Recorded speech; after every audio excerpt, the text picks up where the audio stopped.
Hello and welcome to the Film Ireland podcast in partnership with the Still Voices Film Festival. I'm Gemma Creagh, and ahead of this year's festival I'm chatting with Adrian Duncan about his film Lost Colony.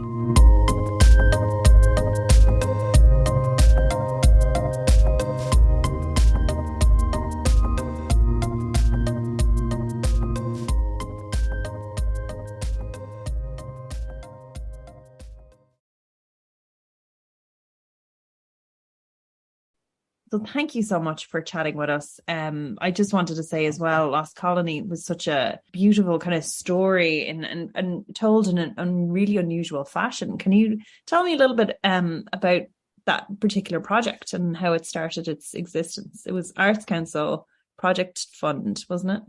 Yeah. So there's kind of a little bit of a backstory to it. So maybe about 4 or 5 years ago, I wrote a short story. I have a huge interest in football. I played football when I was younger. And I have a huge interest in association football. And I was sitting around I was over in Berlin at the time, and I was sitting around, I was reading a guy called Thomas Bernhard, and he's a sort of Austrian-Dutch writer, and he goes on these really long rants about classical music he's a really distinguished sort of 20th century writer, but he goes on these really long rants about classical music in his books. And I don't know a huge amount about classical music, but what I could tell from his rants was that he really enjoyed writing them. So I said to myself one day, okay, you don't know enough about classical music, but what do you know actually an awful lot about? And I was like, well, I've been watching or playing football since I was 4. So I know an awful lot about football. So I sat down and I wrote a short story called Poetic that came out very, very quickly and very easily over the course of basically an afternoon. And then I sent it around to a couple of publishers like the Dublin Review and Moth and places like that. And they all either didn't get back to me or knocked it back. And I was kind of really surprised because I was like, this is one of my better ones, if you're allowed to say such a thing. And then Sally Rooney became the editor of the Sting and Fly magazine. She was kind of guest editor for a year. And I'd read stuff by Sally before about football, really good fiction about football. And I thought to myself, Sally really likes and gets football and sees it as being part of literature. So I said, I'll send it into her, into the Sting and Fly.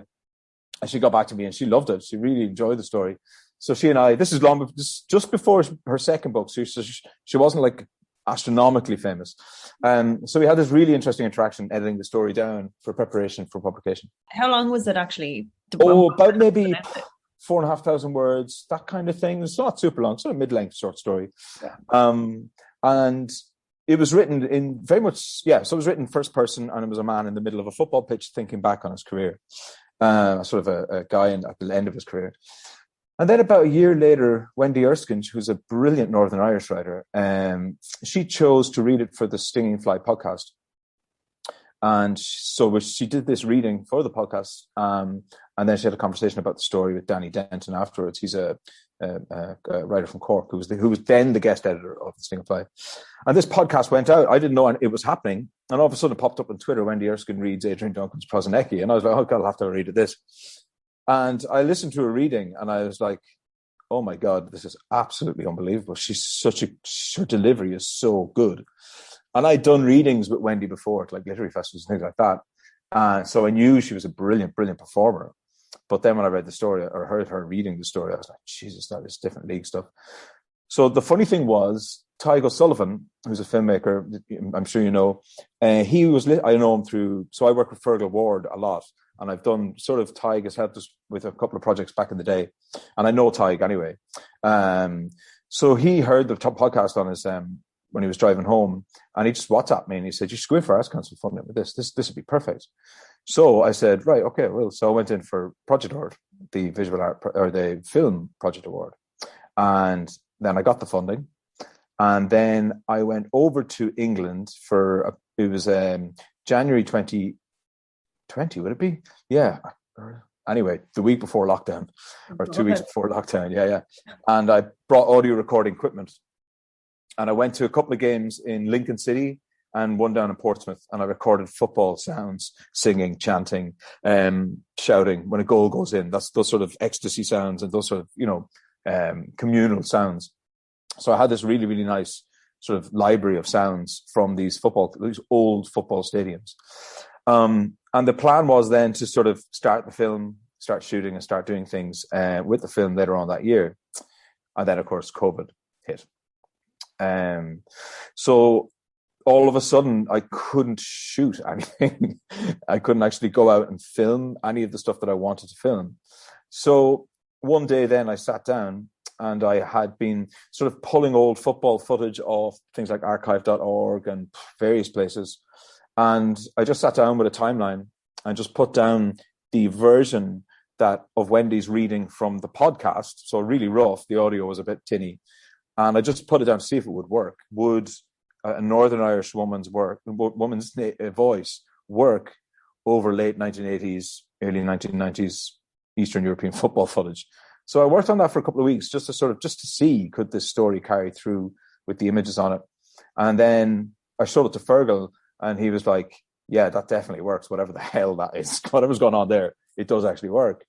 So then I was kind of encouraged. I was like, you know yourself with film, if you have those basics of a voice, sound of, like, in my case, it was football chanting, and image in terms of, like, you know, what the world of it, let's say, which was archival footage, you know, you've gone a long way into the world of the film, and you've made a couple of good steps, let's say.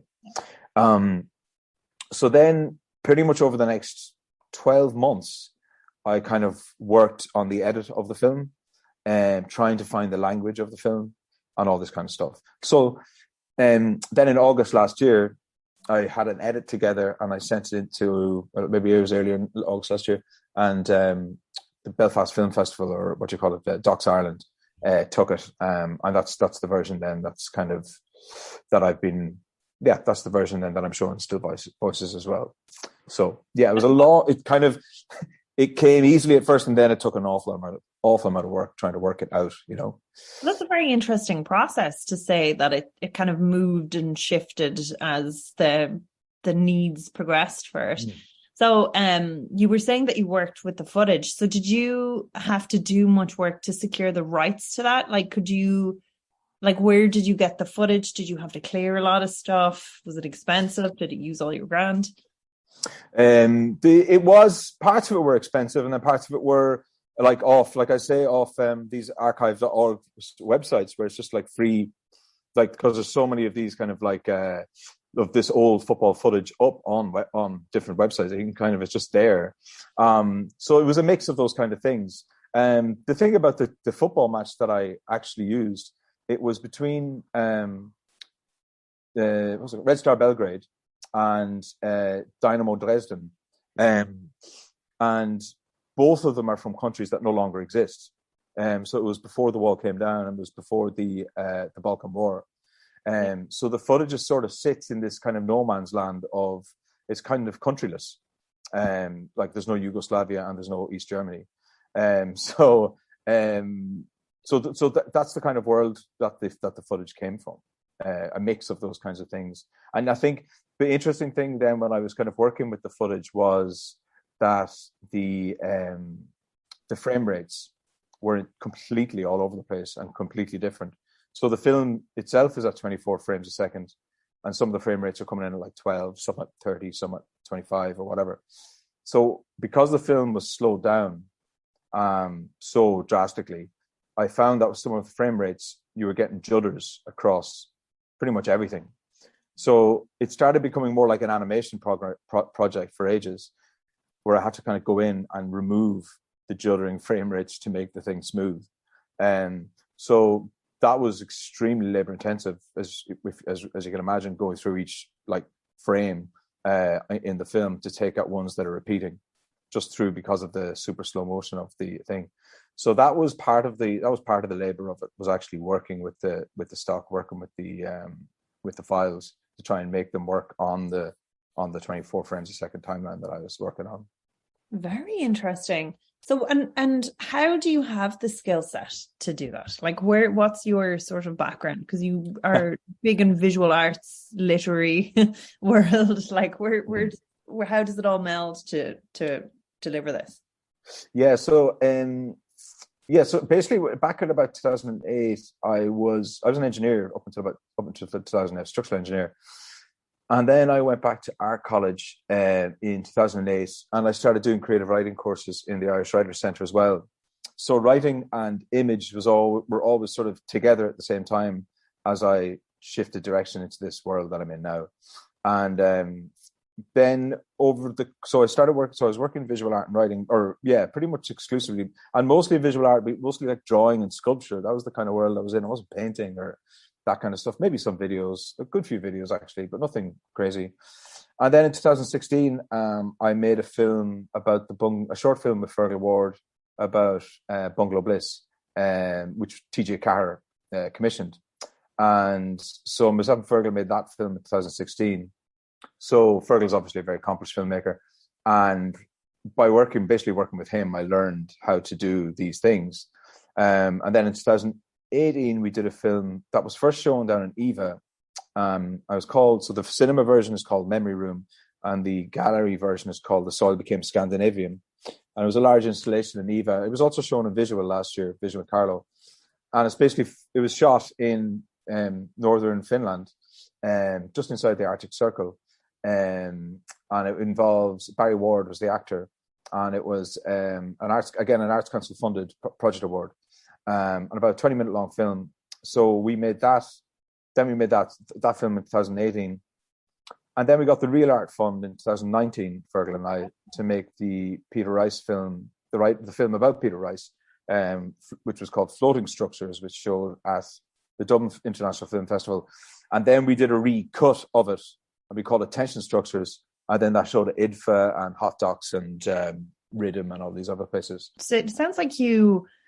Like a lot of filmmakers are like, this is the cut of the film, but actually it sounds like you were repurposing your work to have it function in different spaces, which is really interesting and good to be flexible with the form. But it sounds like you do that yourself if you're working in very different spaces. Yeah. So like when we were shooting the film, the one up in Finland, we weren't thinking about it for the cinema when we were shooting it, but we were thinking about it for the installation. And the installation was a very large screen with electricity poles in the space as well. So these very large creosote electricity poles. And these were going to be angled in the space in a way that we had already understood and we knew. So an awful lot of the shots that we were trying to do when we were in Finland, we were trying to make sure they would work with the shots, with the objects in the space. As it turns out, they work without the objects in the space as well. But that was the first idea. So yeah, because Fergal, he used to work in the joinery for years up in Stoneybatter. That's where we met. He's very open to sort of gallery versions of the work. In fact, he loves thinking about the work in that way as well. And obviously I do as well. Space as well to the work. So it's interesting. It gives it another layer. And it's something that you're both uniquely qualified to kind of weigh in on. Yeah, we really enjoyed doing it. But it's also sort of like with a gallery space, because we don't design this gallery space to have seats. We don't try to make a cinema in the gallery and have starting times and finishing times. We try to make the film loop so that you could come in at any stage and watch the film and then leave without having sort of missed some narrative aspect to it. So with the gallery aspects, you're thinking in terms of loops. But then, of course, in cinema, it has to have a start and a middle and an end. It has to be sort of a complete dramatic act of some kind. So moving between the two, there's a sort of there's definitely a consideration in terms of the narrative or how you tell the story you're telling, you know. Whereas in the gallery aspects, the story aspect of the film is sort of compressed or sort of pushed down. It's not as important. It's more about the experience of walking around it and looking at it with these other objects in place as well. So yeah, it's a really interesting. It impacts not just the sort of how you install the film, but also, and not just how you install the sound in the space. You know, you can have 4 channels doing different things, but also in terms of the narrative of the thing as well. It's affected depending on the space, because, you know, obviously a cinema is a thing that we understand, and we know what it more or less makes up. And you kind of have to work within those constraints to a certain degree. And you understand that someone is sitting there, they can't move. So you have to sort of be aware of that as well. So it's really interesting. thinking between those two things. Yeah, I very much enjoy it anyway. I certainly, from working with Fergal, he definitely gets a kick out of it as well, you know. And of course, like, he's obviously made cinema films like, you know, The Lonely Battle of Thomas Reid and Ixie Milou with Tig McSullivan and all that kind of stuff. So like, he understands the cinema stuff probably even better, way better than I do. But yeah, it just leads to interesting conversations, I suppose. And how does that collaboration sort of work with regards to workflow, especially during COVID? Like, do you guys say do a Zoom session, deliver ideas, go do work? Is it that structured? Do you guys have areas that you would stick into yourselves? Well, you see, we live pretty close to each other and we share a studio. So we're able to just, an awful lot of it is just chat, you know, it's meeting up and talking about things. And sometimes there's certain films that you're like, yeah, that would be really good, but try that. And then there's some ideas that seem good and then fall apart when you start kind of working on them. So, I mean, so it's pretty, I would say, I know this word sounds a bit cheesy, but it is pretty organic. It's a bit like a friendship, you know. To describe it, yeah, I mean, when we're actually in the making of the film, you know, he's obviously the cinematographer. He's an extremely brilliant cinematographer. I don't go near the camera. We talk about shots and that kind of stuff, but he's the one that's actually shooting everything.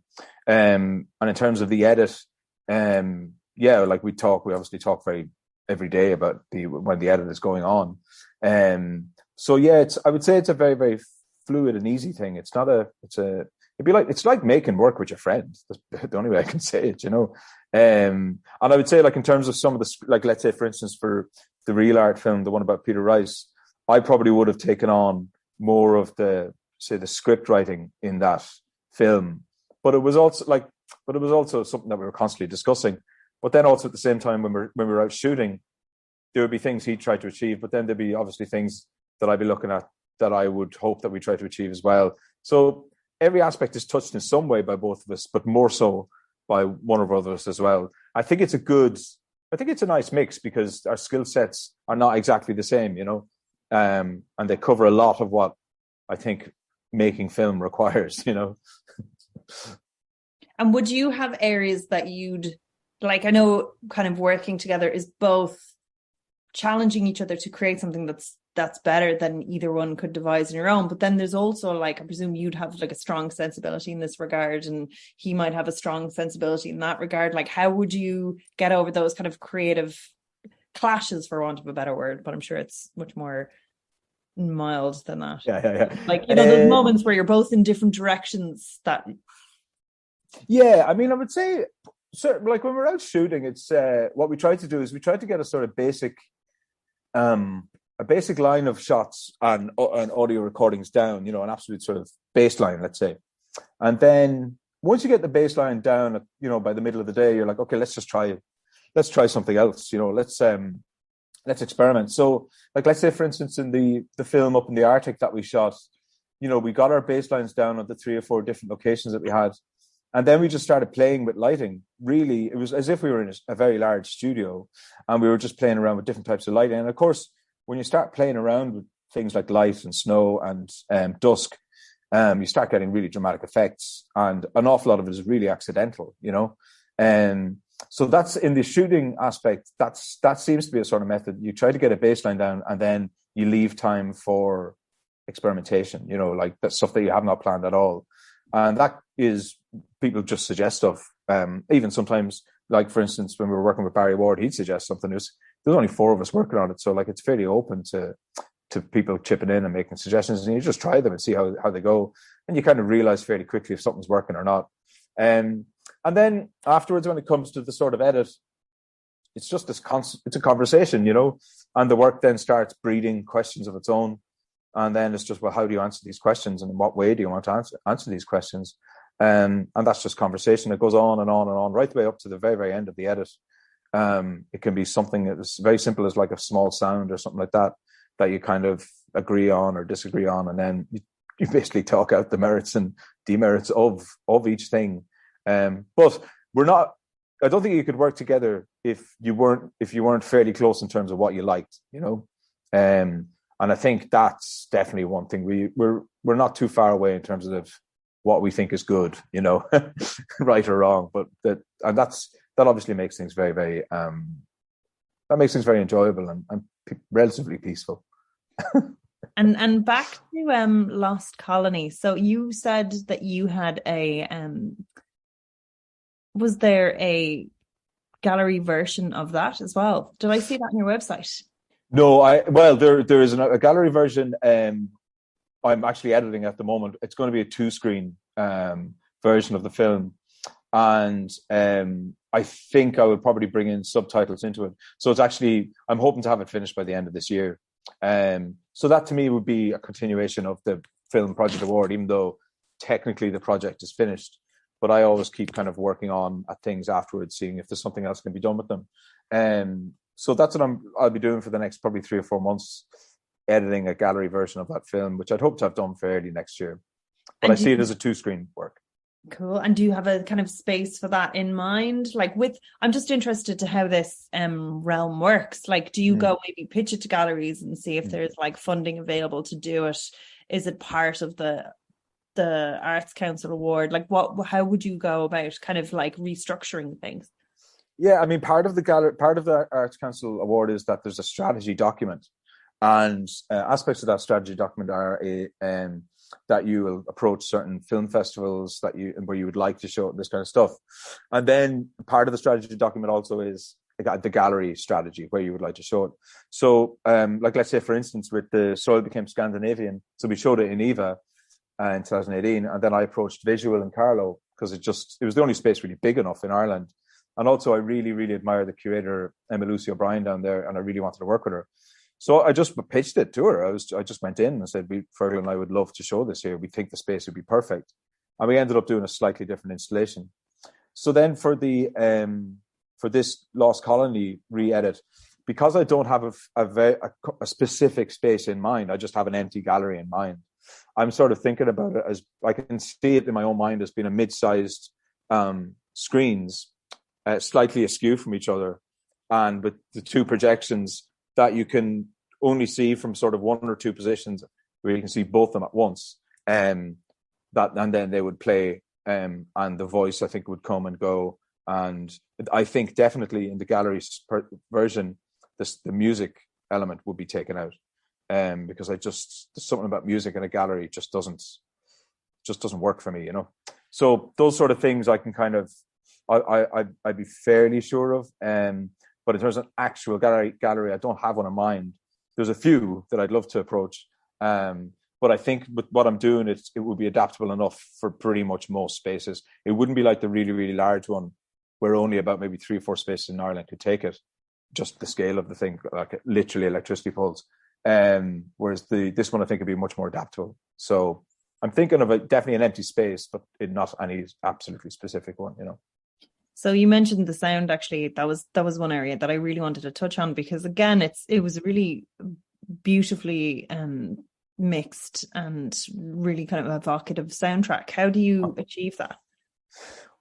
By working on it for ages and ages. So I use DaVinci, the editing software, and the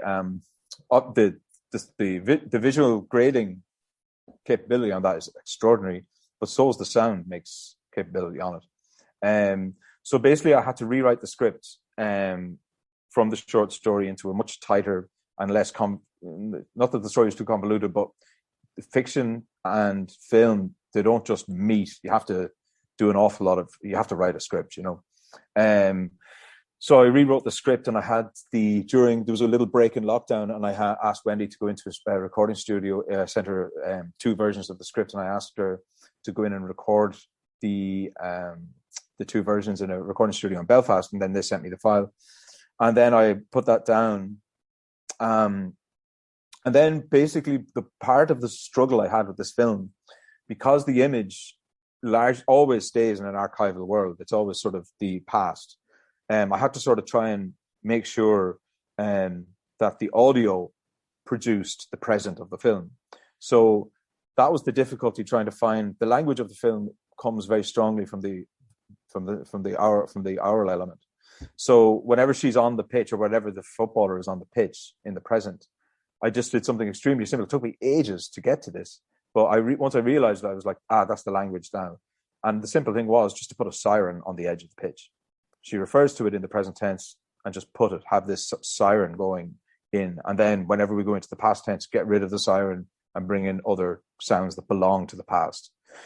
And then I had to stick to that rule absolutely rigidly throughout the whole film, or else it just wouldn't make sense to the viewer, because there's a good bit to sort of process, because it's odd, you know.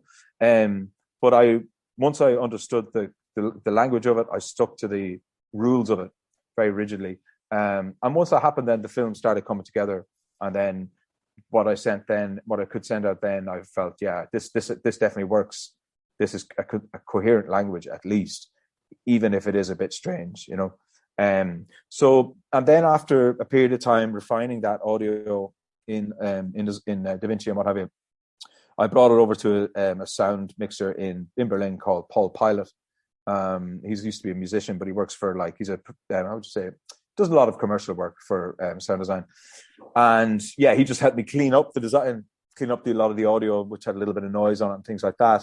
And then but that was really it. He's like, when he was trying to when we talked about adding in other things, I was like, no, I don't want that. And he was like, well, you've kind of done the sound mix. All I can do is just clean up, you know, noise around the sound. And that was kind of what we did. But it was really useful having the conversation, because it meant I had to think about the audio mix myself again in the presence of someone else. So that was kind of that was the process of that. I would say that, yeah, it wasn't easy. I found it very, very difficult to do. And it took me a very, very long, huge amount of hours between just that labor stuff of making sure the visual was smooth and trying to find the language of the audio. Yeah, it took me ages, you know, but I learned an awful lot from doing it as well, for sure. Yeah. God, it's fascinating. That's a really interesting thing to mix with as well. And Woodman Lane seem to be doing great work across a bunch of different fields. So tell me a little bit about that kind of post. So it sounds like you're just quite an accomplished editor in your own right, which is handy these days, because it's tough to find them. Yeah, I know. I mean, if someone asked me to edit a film of theirs, I think I'd be very nervous about taking that on. But I think I'd be quite confident about editing a film that I would do, and I feel like that I can see. I was thinking about, like, when I wrote my first novel, I didn't really know what I was doing, and I learned how to write that novel, but I didn't learn how to write novels generally, you know. So with these films, I'm learning how to make these films as they come, but I wouldn't be able to, because I didn't study in film school. I don't have those that sort of subsurface of education. I'm kind of learning as I go, you know. That gives you a unique perspective as well, to be able to see things that are slightly different in a different way. Yeah, I think it kind of sometimes, like, of course, like, you know, there's certain things that you might default to if you're editing, or if you're a writer, or if you've been educated in a certain way, and if you haven't, then you either learn those basics in a very hard and convoluted way, but then as you're learning them, you make decisions that are maybe outside of what is, you know, more usual in what you might see in a film. But I think the key, and certainly this would be something that I would say as much with writing and the visual art and with the film, is that if the language, certainly in film, it has to be, for me anyway, no matter how strange it is, it has to be a coherent language, and it has to be, the viewer has to be able to grab a hold of it. That grammar has to be available to them, you know. And I think then you can kind of do very strange things if the grammar is consistent and the viewer can get a hold of it without it being, you know, that there's something consistent, a language going through it. And then I think, yeah, there's lots of things you can do. You know, you can do strange things, I think. Yeah, I don't know if that makes sense, but I do hold myself to that standard, you know, in everything. That I'm aware people are, particularly film, you see it once, it flows past you. You don't get a chance to reread, you don't get a chance to rewind. It has to work in that moment. It has to work in that cinematic space. So I am aware of that difference as well between other art forms. And this is why I really love film. I think it's one of the most beautiful art forms, because it has those things, collaboration in the background when you're working, really like deep thought, but then all of this has to appear as kind of effortless in the viewing of it, or sometimes you can make films that are more difficult, of course, but for me there has to be a kind of a flow across, and people can read things maybe in the immediate sense and maybe in another sense, but then it's gone, and there's only so much lingering you can do with film. It's a time-based thing, and I think that's why I really like it. You've such a spectrum of genres that you work across. How do you decide what your next project is? Like, is it something that you're necessarily drawn to, or do you have like a bunch of plates spinning and it's whatever one starts to make itself known to you? Well, I mean, I would say the films I've made up to now have definitely been based on things that I'm deeply interested in. So engineering obviously is something that I'm deeply interested in. The infrastructures of Irish, modernity, like say rural electrification and peat extraction, are things that I'm deeply interested in.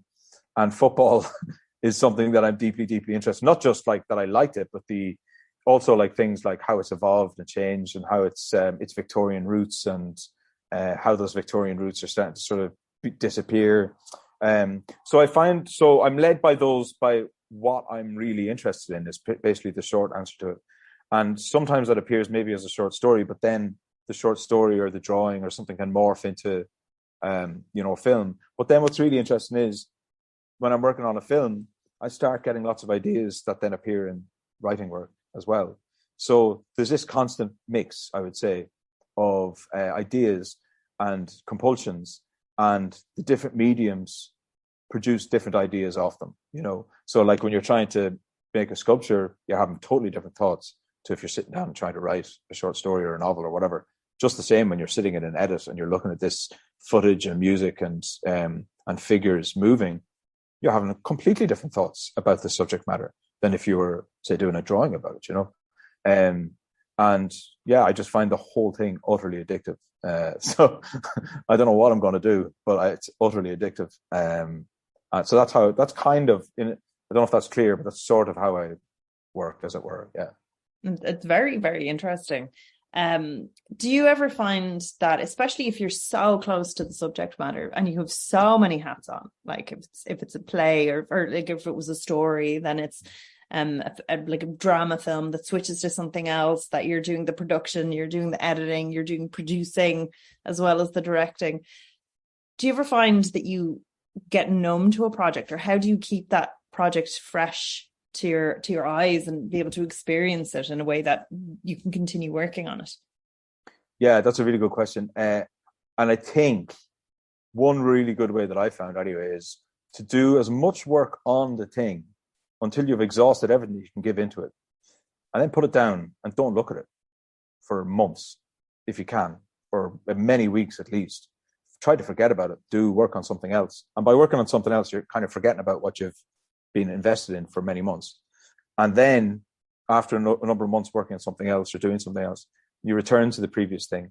You see it in completely new eyes because you've forgotten about it, and you can be critical about it, and you can also be deeply enthusiastic about it as well. So that's how I think that works, is just by not looking at it for periods of time. And I was chatting about this, actually, myself and Fergal were talking about this in terms of, like, when you're working on an edit, on a film edit, there's usually a chunk of time given to the end of near the end of the project for editing. And I think that's, that's obviously industry standard. And I think that's important. And, that's how films are made, maybe. But I think that there should be time given. So let's say you do those 4 weeks of editing or whatever. I think there should be like 2 months after that, there should be a break. And then the film should be looked at again for like another month after that, to see if you see something fresh in the work, having not looked at it. You know what I mean? That you're not like bringing it to the end, that's it. Because I always think that if you did do that, you would definitely, okay, you might not change it at all, but there is a chance that you will see something that you could improve, or could make slightly better or whatever. And And then at some stage you have to stop. I know that as well. There's what they say, work is never finished, it's abandoned. This is it. Yeah. Exactly. You just do your best, and then of course there comes a time you're like, yeah, I don't have anything more for this, there's nothing more in me or whatever. Yeah. And that's perfect. That's good as well. It's a nice feeling to move on from projects, and get to watch it then on the screen and enjoy it with other people, like you will be doing at the Still Voices Festival. Oh, I can't wait. And what's amazing, actually, and this is when you're working on something on a smaller screen or whatever, a larger screen, I found really, and this is a whole other aspect to it. When you see it then on the big screen with sound in the cinema, there's a sort of weird translation that happens, and the thing looks different, of course, when it's on the big screen. And I think then when you go and you work on the next film, you're aware of that translation. You're like, oh, I need to factor that thing in. That actually, when you're looking at a big screen, you're like, oh, it needs to move a little bit quicker here. But actually, sometimes when it's on a big screen and the thing is filled, it's just like, no, say nothing. Just keep it quiet. Slow it down. It's fine. And like, that's fascinating when you see that. When you see the film, you're like, that could have been slower, or I didn't need to come in there. That could have left that for another second or two. And that's something you learn just by doing it. You're like, yeah, I understand that. And I think that's one thing that I learned an awful lot from Fergal and Tig, certainly more so with Fergal because I worked more with him, was that he kind of understood that translation because he'd done 4 or 5 films in that way before, and he kind of understood that weird jump or translation that happens between small screen, editing screen, and the cinema screen. It's a beautiful thing, though. Yeah, it's a lovely thing. Yeah, to watch it in that communal space. Yeah, it's gorgeous. Yeah. It's kind of nerve-wracking, even though and you've already seen it, and you're like, I know this file works.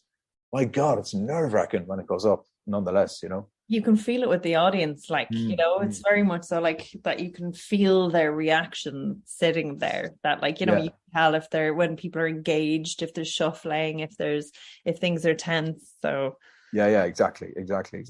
You become hypersensitive. Well, I'm sure they'll really enjoy it because I hope so. It's wonderful. You're right. It's a strange thing, but it's so invoking, and it's so layered, and the sound is gorgeous. The visual. Oh, thank you. There's that like that. I was wondering exactly how that's processed, but it suits it so well. And then the voice as well. There's like an ASMR quality, that's so smooth. So yeah, I'm trying to think of another film project where I might be able to get Wendy in and have her voice, because I just think it's just a great voice, and that's the lovely thing when you come across. Myself and Fergal have just finished a film which was shown down at Cork at the Cork Film Festival, and it's a dancer from Belgium, and his voice is just amazing. So he's in the film, and it's just one of those. Once you started putting him with the image, you're like, yeah, that works. That's an amazing feeling, because you can do, yourself. You can spend ages trying voices that just don't fit the image, or like they could have great voice for another image, but for what you're working on, it just doesn't kick on. It just doesn't sit with it. Sounds like that's your next project, is an animation, because you need to go into a whole new field now. No. And you're already working on your animating skills. No. And then 2 fabulous voices. That's it. Oh yeah, animation is just too much work, though. Surely no. Sounds like you've tried. You've almost got the skill set in there. So that's another field to accomplish. Yeah. But thank you so much for chatting with us. I'd say have a fabulous time at the festival. Thank you very much. Thank you. Really enjoy it. Cheers. Yeah. Nice to meet you. The 2022 Still Voices Film Festival takes place in Ballymahon from the 9th to the 13th of November. So take a look at the programme at stillvoicesfilmfestival.com.